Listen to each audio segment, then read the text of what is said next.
Okay. Greetings, Earth and Space Explorers. Welcome to Doc Waller's Earth and Space Report for Friday, July 28th, 2023.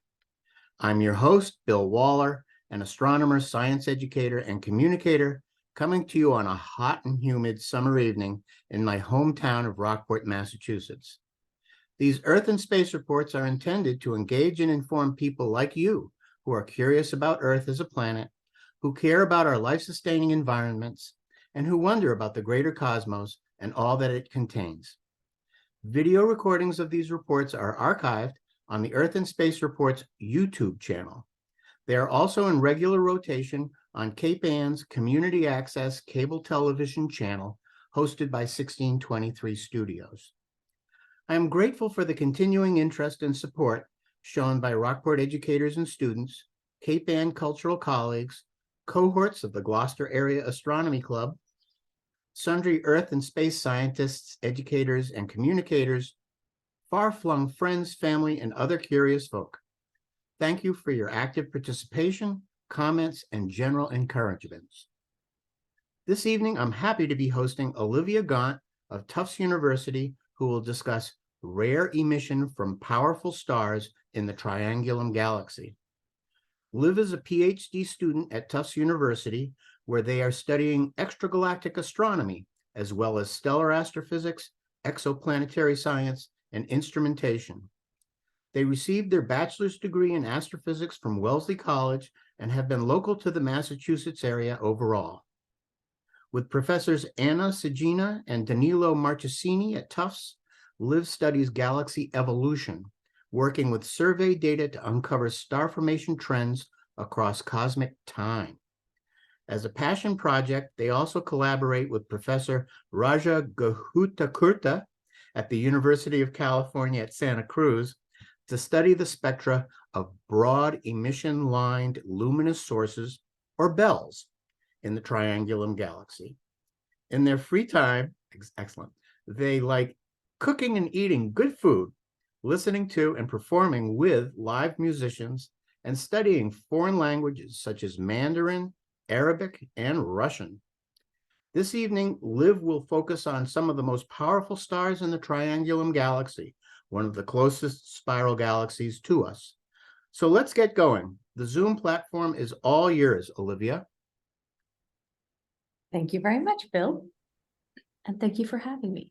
I'm very excited to be here today amongst a previous Tufts professor and so many family and friends who were able to make it today. I'm very, very excited to see you.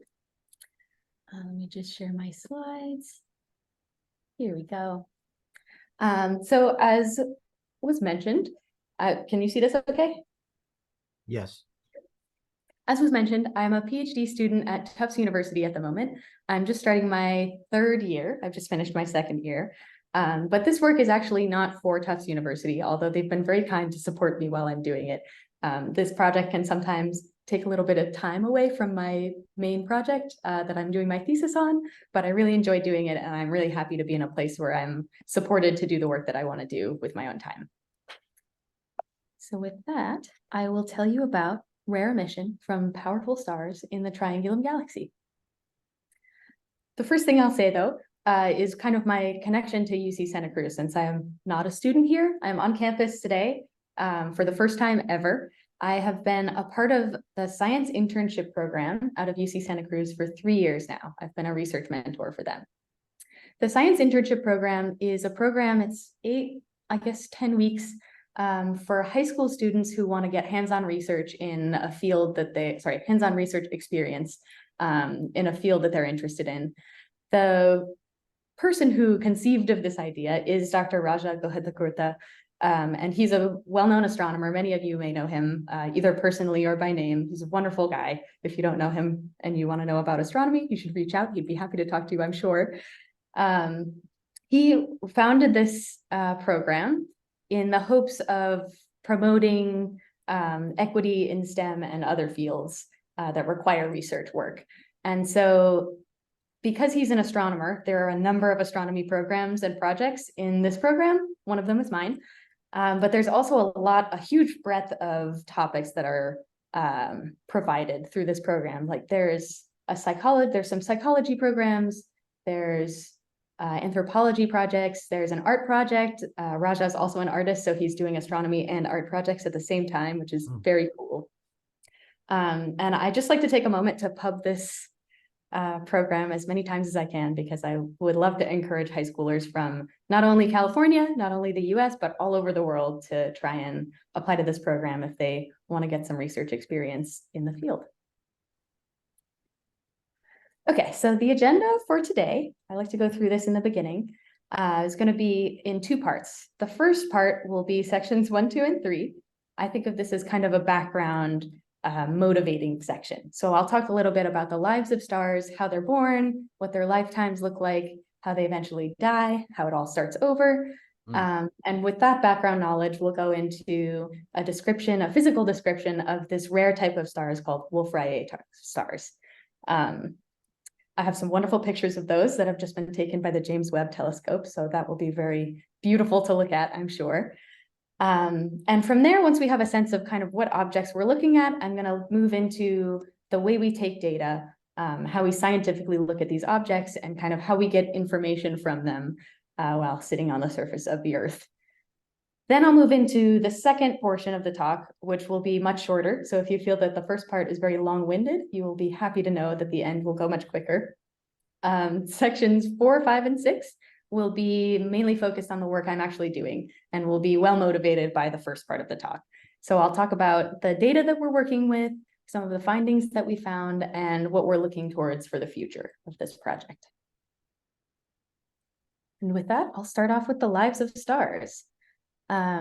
So like everything, stars have a life cycle. We talk about them in terms of birth and death in the same way that we talk about organisms. So I thought I'd just take you through the life cycle of a typical star. I'll talk a little bit about an average star, which would kind of be like our sun, and then I'll focus a little bit more on massive stars, since that's kind of where I'm heading with this talk. So all stars are born in something called a stellar nebula. This is a cloud of molecular hydrogen that's very cold. And because it's very cold, the main force that's acting on these molecules is gravity. It's their gravitational pull to one another, to some gravitational center, and they're all kind of closing in on that gravitational center. If this were a hot cloud of hydrogen atoms, they'd be bumping all around each other and kind of keeping themselves from coalescing into one very high density point. But because it's a very cold cloud of molecular hydrogen, it will eventually kind of come down into a point. And as the molecules start getting closer and closer to one another, they'll start heating up. And at some point, they'll heat up to the point where they start the process of fusion. And that is when we typically call something a star. When it starts fusing hydrogen atoms in its core, that is what defines a star. There are some types of stars that are born in this way, but they do not actually reach the point of fusing hydrogen in their cores. They just get hot and turn into a bit of a ball. And these are called brown dwarfs, if you've ever heard of those. I have a joke with some friends that these are too small to be stars, too arrogant to be planets. They're born in kind of this stellar fashion, but they don't actually reach full stellar life, so to speak. But for the ones that do, for the ones that actually fuse hydrogen in their cores, we kind of separate them into two categories. And it doesn't really make a whole lot of sense. It's massive and not massive. So an example of a not massive star would be our sun. And in fact, we measure stellar masses in units of our own sun. So our star would be of a mass of 1 stellar mass, as defined. A massive star would be considered, I believe, anything that is 8 times more massive than our sun or more massive than that. And massive stars can be tens of times more massive than our own sun, so they can get really, really big. As these stars fuse hydrogen in their cores, fusing, turning it into helium, eventually there's no more hydrogen left and it's just helium in the middle of the star. And the center of the star is not hot enough immediately to just start fusing that helium because it takes a little more energy. And so the fusion actually stops. And with the lack of the output of radiation from the fusion, the outer layers of the star start to actually collapse and the whole thing contracts inward. And just like when the star was born, this creates some energy that hopefully will reignite the core and allow it to start fusing helium. This continues, and this is actually how heavier elements, heavier than hydrogen, heavier than helium, all the way up to iron, are made. So the universe started with hydrogen, stars fuse that into helium, so on and so forth. It keeps expanding, contracting, all the way until everything is fused up into the middle, and you're left with an iron core. The reason it stops at iron, and I'm not a chemist, but the reason it stops at iron is because the energy that it takes to fuse two iron atoms is greater than the output of energy that you would get after fusing them. And that's not an efficient process. Nature knows this, and so it stops at iron. And that is the heaviest element that can be created in a star. So I'm going to focus on the massive star branch here. You have your massive star. It goes through all of these burning processes and eventually is left with an iron core in the center. Finally, it stops fusing that iron. There's nothing left to fuse, or it's not fusing the iron. It stops fusing things into iron. The outer layers kind of collapse back in with the lack of the fusion radiation from the center. And then eventually it just explodes because there's no more radiation to fuse in the middle. And that's what creates a supernova. After the supernova, a massive star will turn into a neutron star or a black hole, depending on its starting mass. That's a very interesting thing to study, but I'm going to ignore it for now. It's not what I'm interested in. I'm interested in this very small part of this diagram right here. So you have your massive star. It starts creating all these heavy elements. You're kind of towards the end. You have iron in your core, and then you're going to go supernova. But what happens in the middle there? Because it turns out there's multiple types of supernovae. And so there must be different processes kind of from the red supergiant phase into the supernova phase that cause these different effects. Unfortunately, not too much is known about some of these, in particular, the types of supernovae that I'm going to be talking about today. But what I'll say is that type 1a supernovae are very common. That's the kind that I think we know the most about, I would say. And then there's also type 2 supernovae, which I personally don't know a lot about. We're not going to get into it today. I'm interested in types 1b and 1c supernovae. And as you can see from this little bottom part here, a type 1b supernova would be one where there's no hydrogen left on the outside of the star. So I'm actually going to go back a couple slides real quick. From this diagram, we can see that the lighter elements are towards the outside of the star, and the heavier elements are towards the center. Hydrogen being the lightest element, it's the furthest out. So imagine that that hydrogen shell is gone. It's been blown away through some process, and there's only a helium shell left. When that type of star goes supernova, you get a type 1b supernova, which looks a certain way. Type 1c is very similar, except imagine that the hydrogen shell and the helium shell have both been ejected. So it's really just a bare stellar core left in the middle. This top diagram here took me a very long time to find. It has Wolf-Rayet stars in it, which I know I'm going to talk about later. But it is really the only diagram of this kind I found, because this is not something that we really have nailed down. This is very much a working model. So the idea that we have right now for how this would work is you'd have a main sequence star, turns into a red supergiant like we talked about on the last slide. This is in particular kind of the first phase of that, where you have a helium core and a hydrogen envelope, although you can have heavier elements in the core. As it keeps going, just like here, you'll have carbon and oxygen in the core, just helium on the outside. And this is kind of what we say a Wolf-Rayet star might look like. That keeps going, you end up with an iron core, and you can see how this kind of star would lead to a type 1b or potentially a type 1c supernova. That's kind of the significance of where a Wolf-Rayet star might fit into this larger stellar life cycle, and how it could lead to one of these more rare supernovae outcomes for type 1b or type 1c. So now I'll talk about the Wolf-Rayet stars themselves. These are fascinating objects.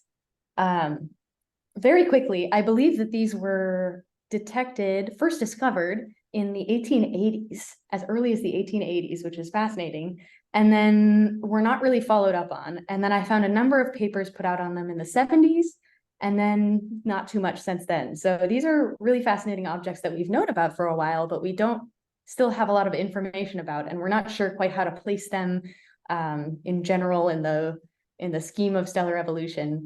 We just know roughly where they'll land. So here's a couple of images I have of Wolf-Rayet stars to convince you that they're very cool. This one over here on the left is a new James Webb image. Sorry, this is the right, is a new James Webb image. I'm left-right blind. And at the center, you can see the type, or I guess the remnant of the type O star, kind of the center of it that's now exposed. And this beautiful kind of bloom of purpley cranberry pink gas is the hydrogen that's being expelled from the outer layers of the star. And I'm going to refer to that as like an expanding bubble of ionized gas in the future. So if I say that, have this image in your mind.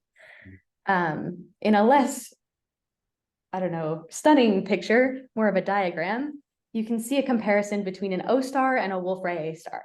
Wolf-Rayet stars are thought to be kind of like a further evolved stage for O stars. And O stars are just these, like, think of them as the most massive, the most hot, the most everything star that you can think of. They're very hot, they're very bright, they're very blue, they're super massive.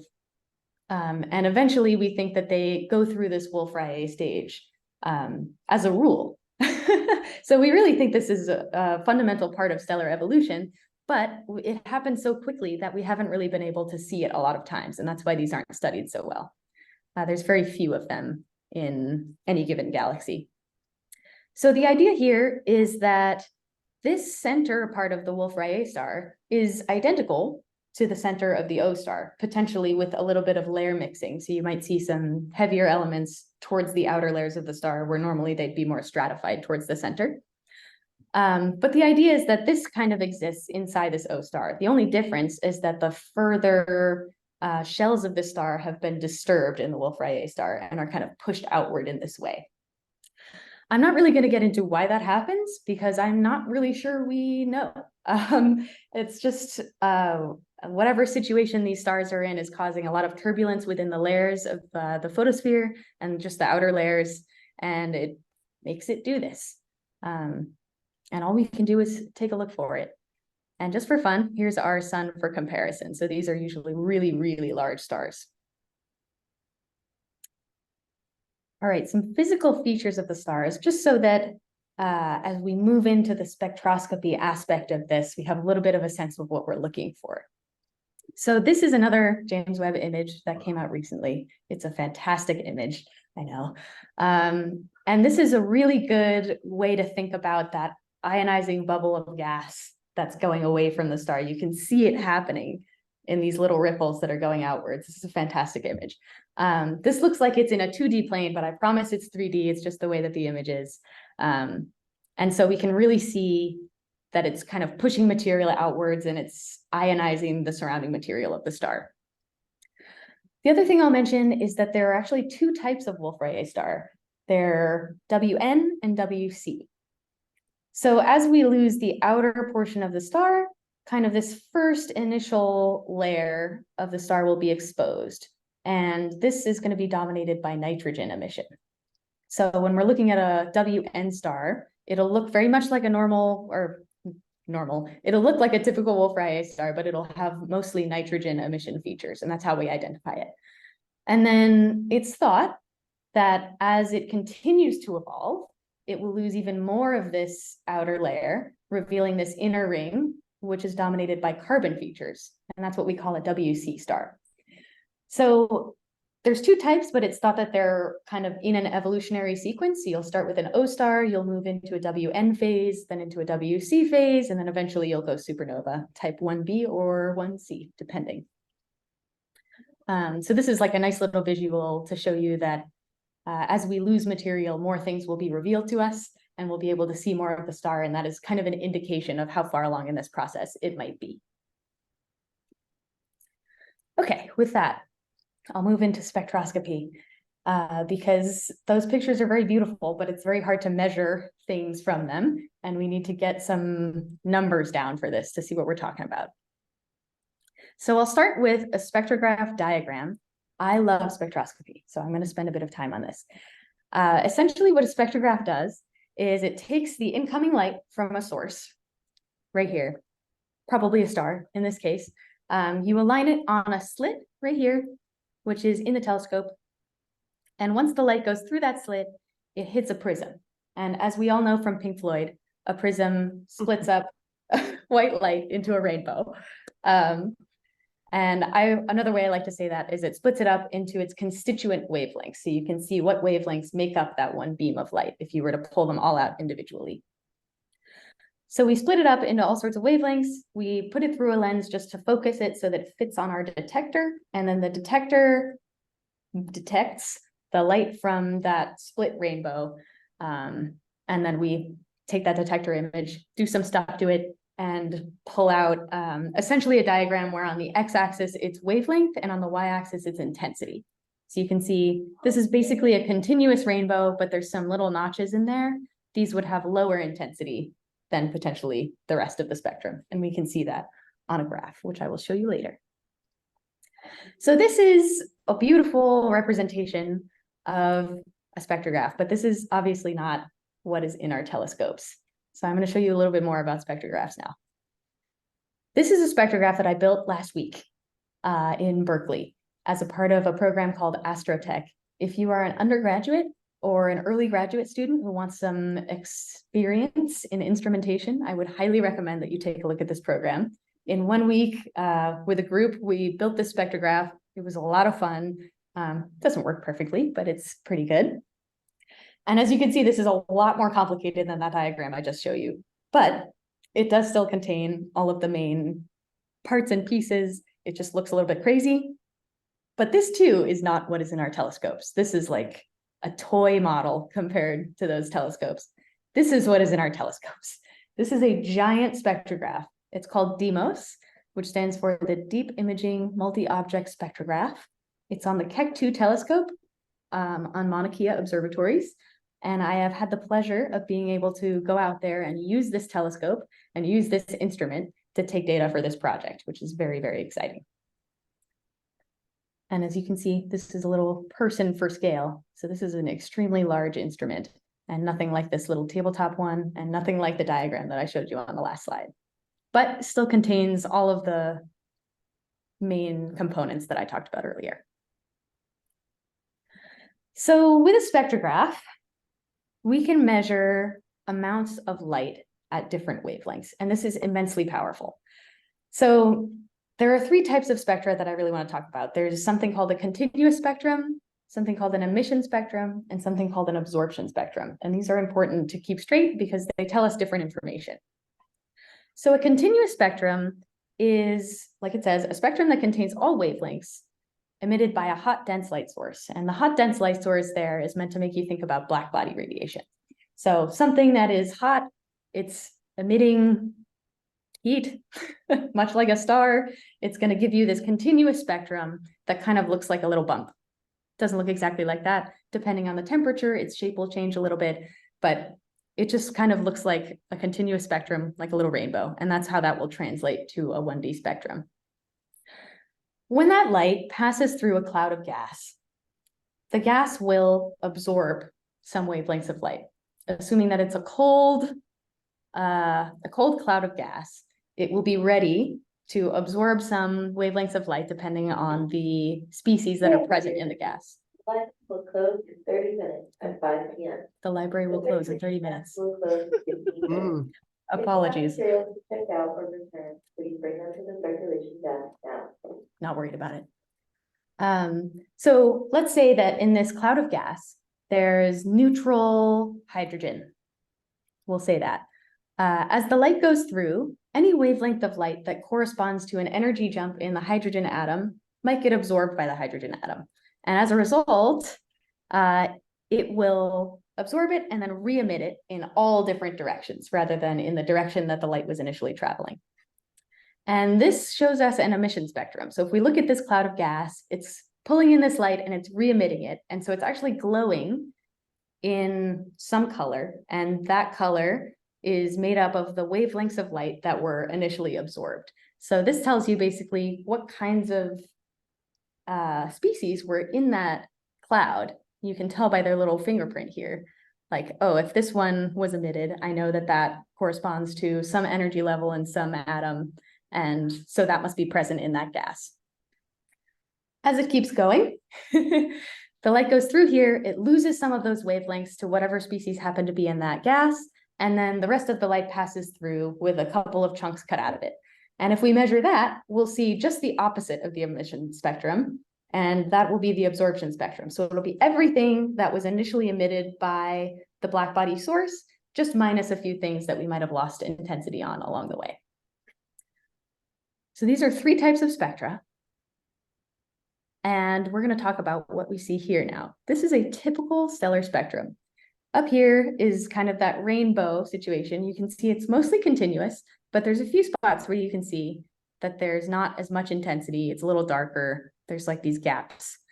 And when you convert that to kind of a wavelength on the x-axis and intensity on the y-axis, you'll see dips. Like this dip corresponds to this dark spot. This dip corresponds to this dark spot. And you can really match them 1-to-1. So this is the rainbow way is kind of the nice way to look at the spectrum, but the 1D spectrum in the graph below is really how we look at these spectra as scientists, because I can go in here and I can tell you how deep that dip is, and that gives me a measure, a quantitative measure of how much light was lost, how much light was emitted, and how much light I'm getting from that source.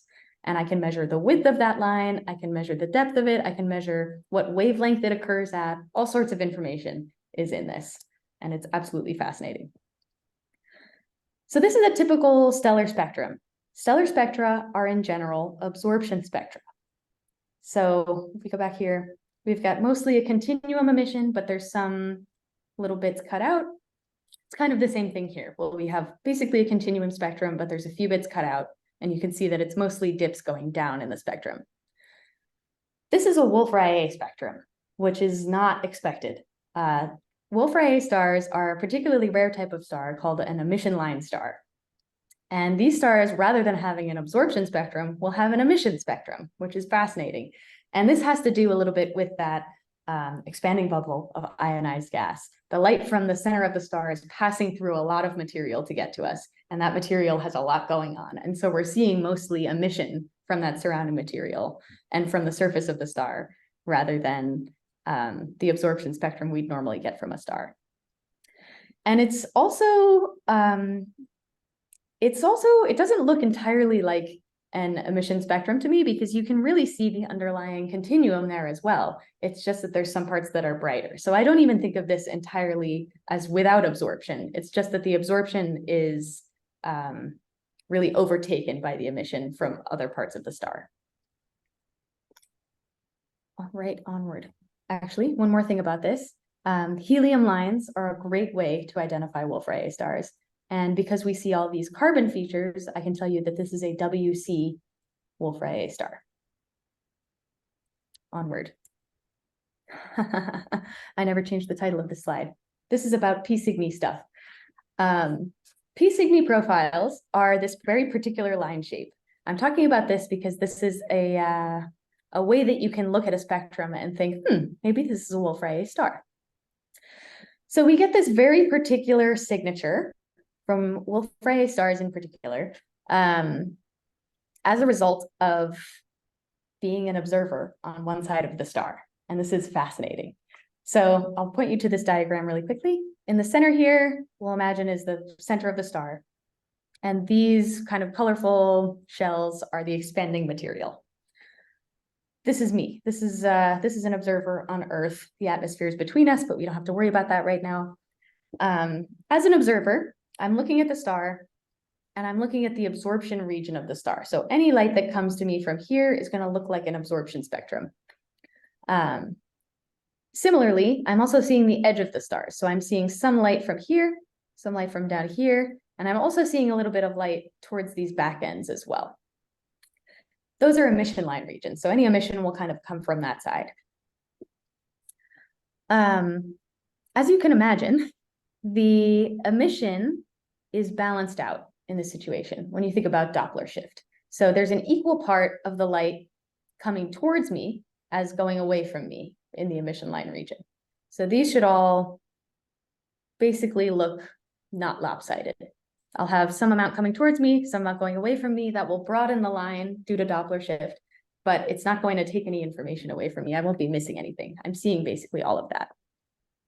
For the absorption region, however, I'm seeing this side of the star, but I can't see this side of the star because I'm not on that side of the star. It's just light going away from me. This side will all be blue shifted. It's coming towards me, but the red shifted part is completely missing. I'm not getting any of that on my detector. And so we'll get this kind of preferentially blue shifted absorption feature because it's only due to the blue shifted portion of the absorption light. Whereas the emission feature is not really affected by this because I'm seeing all of the emitted light. I'm going to show you a lot of examples of this in my spectra. This is something that we see in all of the Bell spectra. It's really interesting. And it's really a telltale sign of that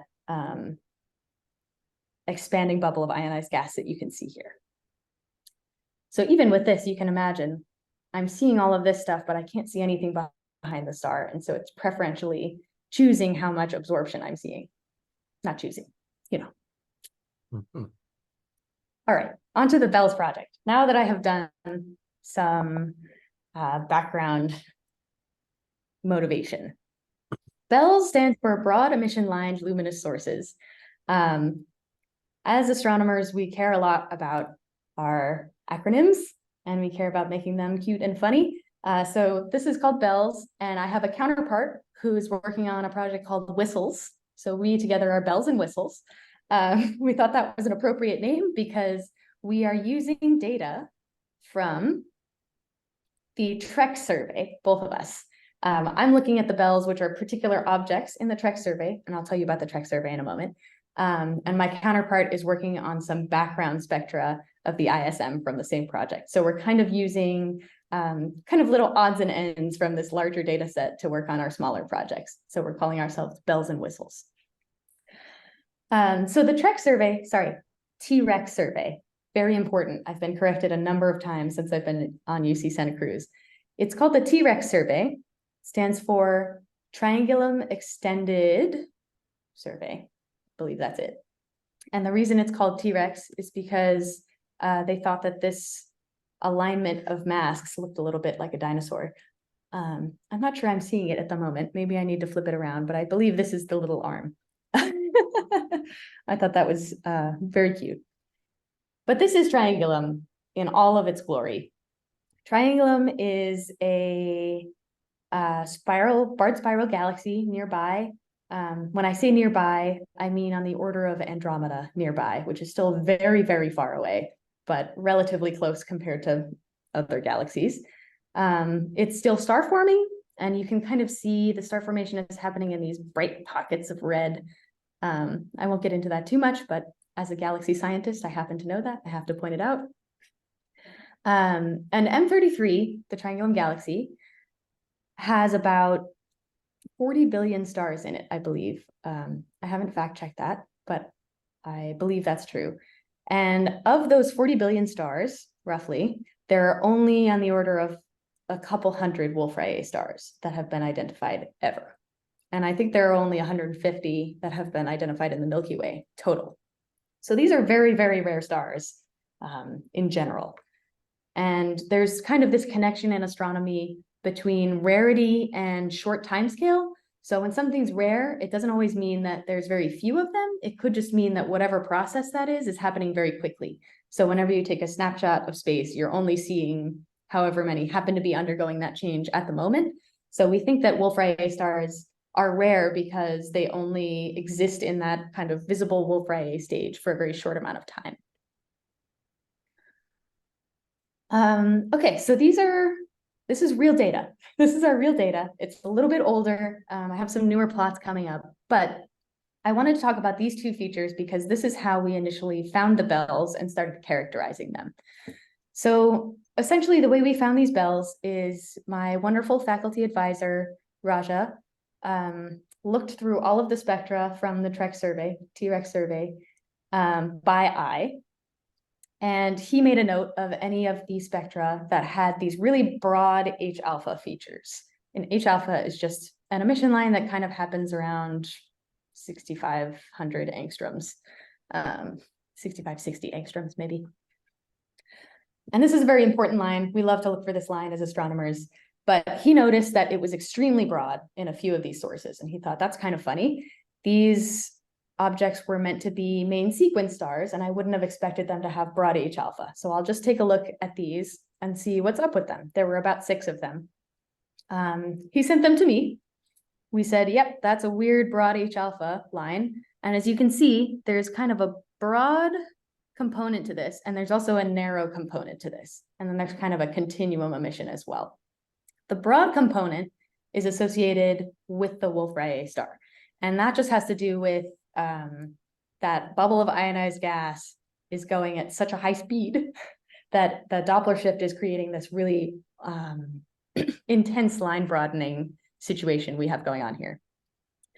And then this more narrow component is nebular emission that could be subtracted off. I just have not subtracted it off in this plot because I thought it was interesting to show the combination of the different types of emission. This, though, is actually not a great way to identify bells or Wolf-Rayet stars. It could be present, but it's not always present. And some Wolf-Rayet stars will lack hydrogen emission entirely. So a better way is to look for these P Cygni profiles. And this is a real one. This is a real P Cygni profile. It's got exactly as we expected, a little bit of an absorption, blue shifted absorption, and then kind of the remainder of the emission where we would expect it to be. Also still a very broad line. So we've moved a little bit from looking at these broad H alpha lines to the P Cygni profiles. They're almost all helium emission lines, and there's a number of them in all of the spectra. So that's kind of how we're characterizing them now. All right, now I'll talk briefly about my findings. This will be quite quick. And these plots were made today by me and my interns. So you're getting it hot off the presses. I'm just going to talk about 2 objects for right now. I'm not sure what to call them because that's a very long name. But for this first one, MS 287502, we've got both 2018 and 2022 spectra. So after we identify these bells, we've been working to take a few follow-up spectra as is possible with current observing programs. We'll just throw them in to people's observing nights and see if they can catch them and send us a spectrum. So the red here is the 2018 data for both of these, and the blue is the 2022 follow-up data. And essentially what we're doing is we're looking to see if they've changed between 2018 and 2022, since we know that these objects probably only last for a short amount of time, but it's not actually been confirmed what the time scale for Wolf-Rayet evolution is. So we're trying to constrain that a little bit by taking follow-up observations. And so for this first object, I'm going to point out just a couple things. There's a new absorption feature right here, although it's towards the edge of the spectrum, which is always a little bit unreliable. There's a new absorption feature here. And I believe that there was something new here as well. And I'm going to zoom into all of that later anyway. And then for this one over here, I'm trying to remember, we lost a lot of information in the 2022 spectrum. But there's a couple other differences. There's a new emission there.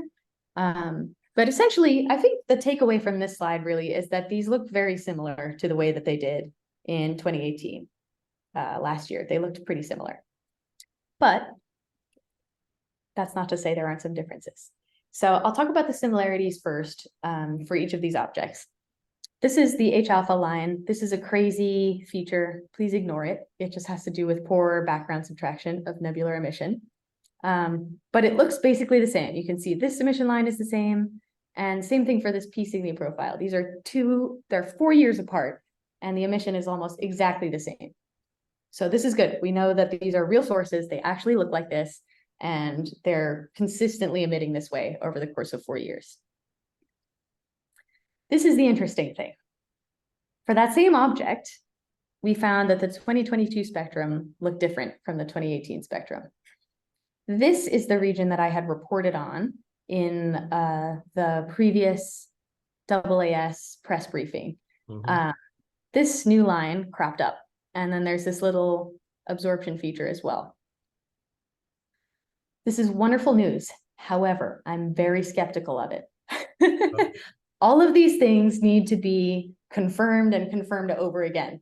So we've been doing this work of like really thoroughly categorizing all of the lines and taking a look to see exactly what's different in all of these spectra. And we've identified a lot of differences, but we have to go through and we have to make sure that they are real physical lines and that they're not detector effects or cosmic ray hits, as could be the case with this one.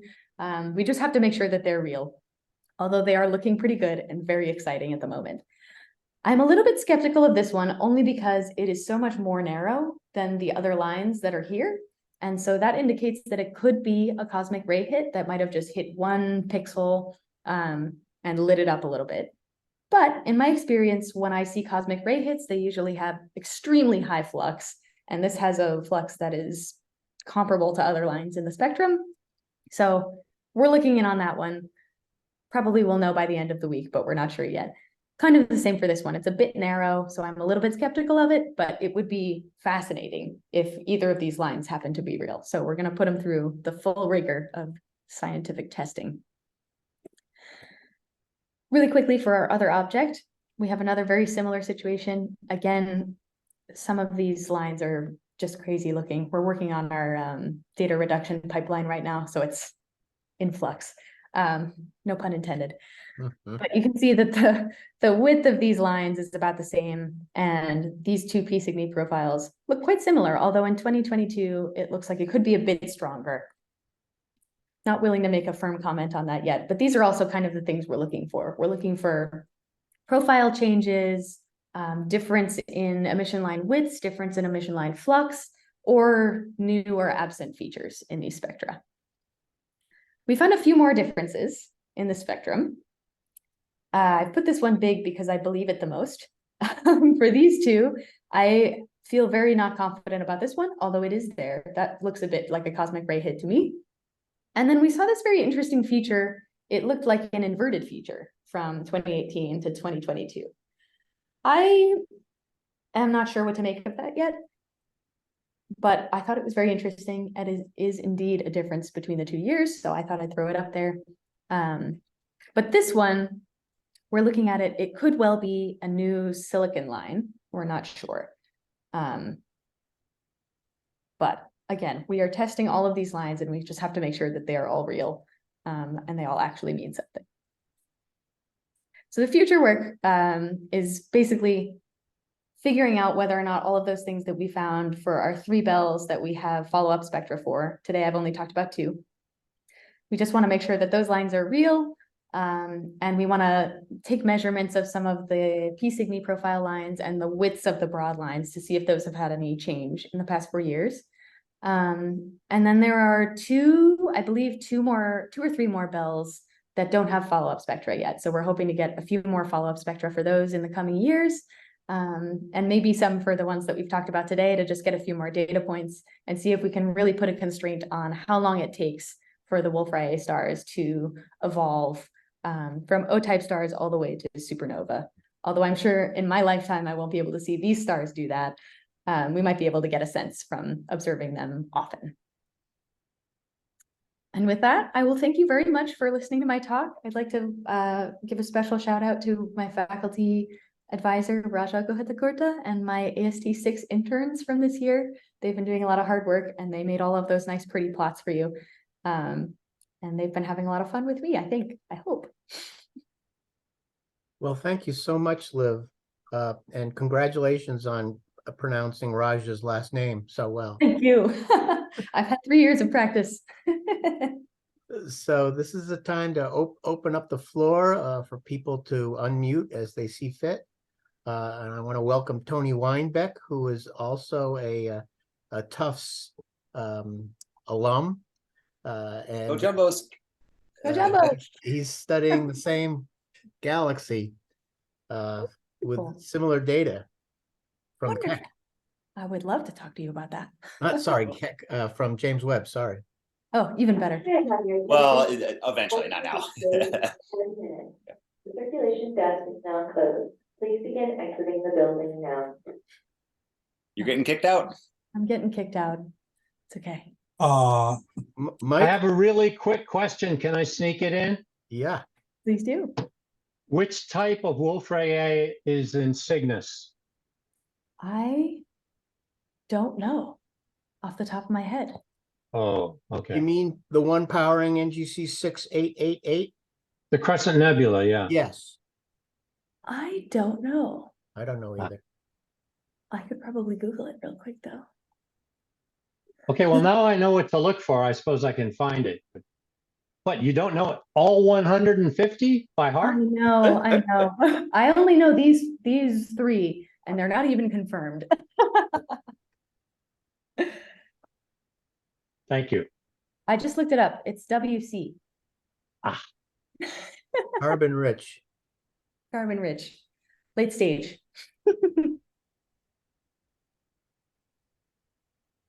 And I had a question. What you when you were saying the PCB diagrams, what does that stand for specifically?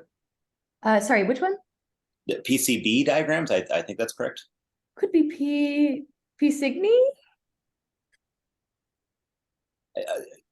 Not You had sure. used the term a couple times for this last few PCB This guy. diagram. Yeah. Okay. So these are, hold on, actually, this is a very difficult word if you are not looking at how it is written down.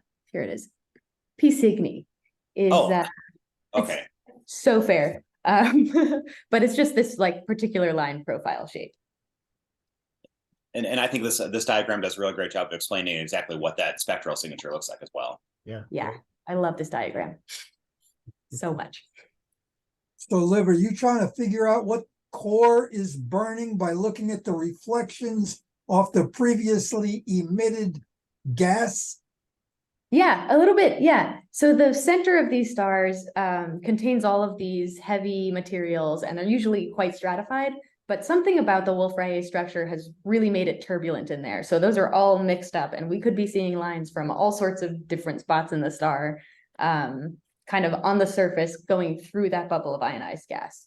So And yeah, you got a hydrogen layer, helium layer, carbon, oxygen, and now you're down into the neon. yeah, Or, like it's or all the- mixed up. or the other exotic or gas is burning as a fusion engine. Yeah, exactly. That's a great thing. That might be a very short-lived phenomenon, within days, Yeah. hours, I doubt, but days maybe. Certainly over 4 years since we've observed them, once in 2018, once in 2022, and they look very much the same. And these cores are multiple times the size of our current sun. Yeah, much more massive. That's a pretty massive object. It's all Massive. one, burning mass of a neon, let's call it, or something. Wow. That's great. Incredible. Yeah, Sorry. you can tell. Everything. We are made of stuff, as everyone always says. It's true. Oh, yeah. Thanks. Great lecture. Thank you very much. I enjoyed that. Thanks for coming. Or, As your data show, with those broad profiles and the P Cygni profiles, there's stuff leaving this star at tremendous velocities. Yes. Correct me if I'm wrong, but it makes these stars the most mechanically powerful stars in the universe. Is that Yeah. correct? There's so much energy going on in this. Let me see. if I Kinetic can- energy. Yeah, here we go. So this is actually a measure of velocity with respect to the rest H alpha line. And so we can get a sense of just how fast this is going by the width of this line. You can see it's very, very wide. So we're looking at like thousands of kilometers per second that this is moving. Oh. And I You're think, getting into relativistic there, then, right? no, I hope not. I don't think so. Got I 10 hope to the not. fifth for speed of light. gotta go a lot quicker. Well, maybe 1% the speed of light. Well, I mean, thousands Yeah. of Yeah. thousands of Yeah. kilometers. Yeah. Just thousands. That's pretty damn cool. Yeah, it is really cool. These are fantastic objects, and very unexpected for us to see in this data set. So we're happy to do the follow-up on them. And as a result, they have tremendous mass loss rates. Yes. I recall 10 to the minus 4, solar masses per year. Is that about right? Yeah, that sounds about right. And that has to do, the ejected material tells us a lot about that as well, because that's the mass that's basically being lost. It's being ejected off of the star. So we can kind of see it in some of these broad lines. So if they kept it up, they'd be done in 10,000 years. Yeah, probably. Or well, no, maybe Hey, 100,000. those What was the? what was the- those concentric circles around the star. Yeah. Is that a light echo? 5 minutes. I- Please exit the building now. Sorry, could you say that one more time? Is that a light echo, or are those glowing on their own? I think that they're glowing on their own. I'm actually not sure. I think Maybe they're someone who works on episodic. James Webb. I tell us. think they show episodic ejections. Yeah, I think that's right too. I feel like these are wave fronts. I'm not 100% sure. They're pretty symmetrical for wave fronts. They are. Yeah, they're beautiful. Well, Very those well asymmetries separated. though, those asymmetries are what lead me to believe it's physical and not just, you know, imaging. Hmm. Yes. So they aren't equal. There's distance differences. Yeah. Yeah, I believe so. I think they're roughly equal. We see similar things in you know, white dwarf or planetary nebula as well, you know, so Yeah. just not on this, you know, repetitive fashion. Yeah, there's a lot of crossover between Wolf-Rayet stars and planetary nebula as well. Sure. So- In the type 1c supernova, what was the core burning? Good question. I want to say it's usually iron, because I believe type 1c is the result of an extremely massive star. And usually those will reach like a full iron core by the end of their lifetimes. Is that what they're using to measure the galactic distances, the 1Cs? I have no idea. I don't know No. what they're doing. No. What is, That's what are they that's using? that's type 2s, the white dwarf supernovas. Ah, Type okay. 2s. I don't know about type 2s. Just B and C. That's the sucking in matter until it hits the 1.4 Chandrasekhar. Yeah. Okay. Yeah. That's 1A. Of a bigger dumb Oh, star. sorry. Okay, sorry. Thank you. So arcane. I can't keep track of it all. Liv, could you bring up the picture of M33, which is such a pretty picture? And It's here. with all those pretty pink objects, those are known as H2 regions. Yeah. Several of these Wolf-Rayet stars are located inside these H2 regions. Isn't that correct? Yeah, I believe they are. Yeah, we're seeing that very broad H alpha, which suggests that there's a lot of hydrogen nearby, which could absolutely be from an H2 region as well. Oh, the narrow H alpha. Yes, exactly. Since there's that narrow component, we know there might be some things in the area. Yeah.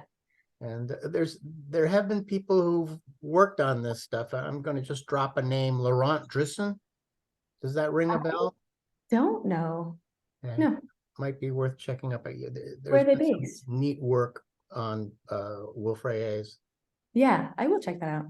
Write it down now. But you picked the Great Galaxy. I know. It's close to my heart. How And close far to I away my is second it? that. I second that too.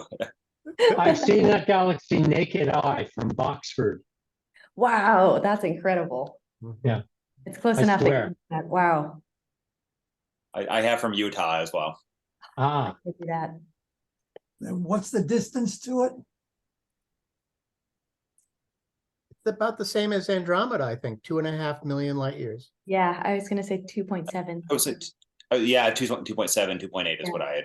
Yeah, recalled, yeah. More. In the Hey, neighborhood. hey, one final question for you here. If you have the chance to get near spec data, what would you go for? Love that.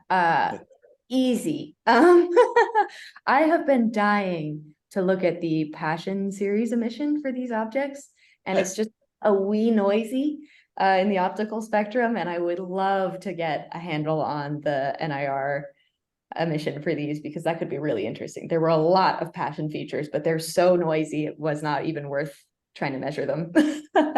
Cool. Great question. Same. well, also- listen, as your parting song underneath the credits, could you start to translate that business card graphic on your second slide? There, have your attention, please. The library is now closed. Please exit the I'm building. locked in here. immediately. Ooh, this Close guy. the open exit Yes. Yeah. door. So this is CREST, the CREST logo, which stands for Creating Equity in STEM. And these are just a bunch of different programs kind of under that umbrella that aim at getting more types of people involved in more types of kind of research-oriented work that often has a lot of barriers for certain types of people, like myself. Cool, thank you. I'm curious for the whole talk what that was. Yeah, of course. It's a very Hmm. cool and graphically interesting logo. What culture Thank you. produced that? Have no idea. Any other questions or comments? If not, I'm going to call it a day and thank Liv so much for what you were able to provide today. We will be thinking about these stellar blowhards in our dreams. Please do. Me too. Very educational. Thank you. Thank you so much for having me. This was wonderful. All right. Thanks, great talk. I enjoyed it. And prosper.